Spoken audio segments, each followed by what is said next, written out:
Deanna is back with us this hour, and Deanna, we are continuing to talk about farm succession. So the next question we want to talk about is the founder of the family farm. Where do they need to start? This is a very big thing. It is a big thing. And one place they need to start is consider getting a written succession plan in place.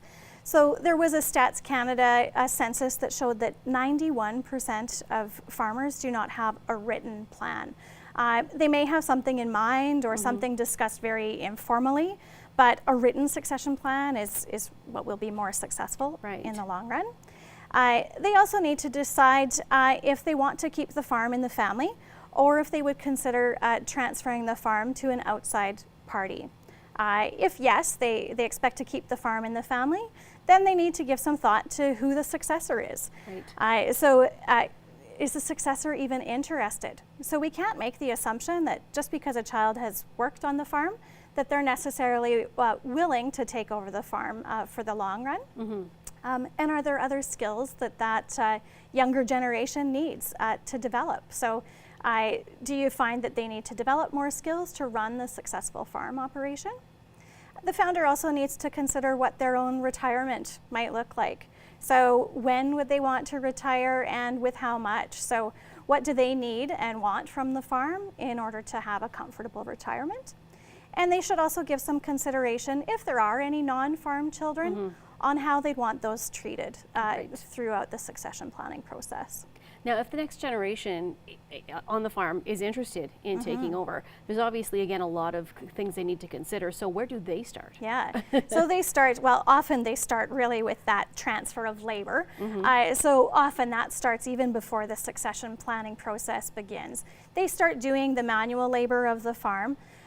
But they also need to identify if there's any further skills that they need to develop. So as an example, if the farm parent has always done the books and the business planning with the farm operation, maybe that younger generation needs to develop some skills there, turn to their parent for mentorship or seek post-secondary education. The younger generation also needs to know what they need from the farm in order to live a comfortable lifestyle. So how much income do they need to draw from the farm? What are their family expenses, especially when it comes to their debt? So what are their debt payments? How much can they afford to pay for the farm? Most farm families can't give away the farm. So we know that that younger generation needs to take on debt, specifically for financing the land or equipment, and even debt for their new home or a mortgage, as an example. Now, there is so much involved with this, and it can be very complicated. So how can Synergy and Credential help out? Sure. So Synergy can help with financing the farm transaction. So that younger generation would come to Synergy to get an idea of how much they can afford. Synergy would also help that younger generation develop a budget. So to have an idea of what their family expenses are and to know what income is needed.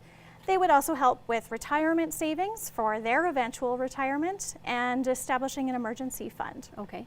Credential Securities, on the other hand, would help with investment management of retirement savings for the retiring generation, as well as investment management of the proceeds received from the farm transfer. And then Credential Financial Strategies, Inc., they would help with the insurance strategies that can be involved with farm succession, such as insurance for shareholders or partnership agreements, insurance for equalization to a non-farming child, and then of course the insurance that can be involved with making sure debts and obligations to the family are covered. All right, well, thank you so much, Deanna. And if people, again, need help, I'm just going to direct them towards Synergy to get some more information on this. Thank you so much for joining us today. And once again, we've continued our financial literacy series today talking about farm succession.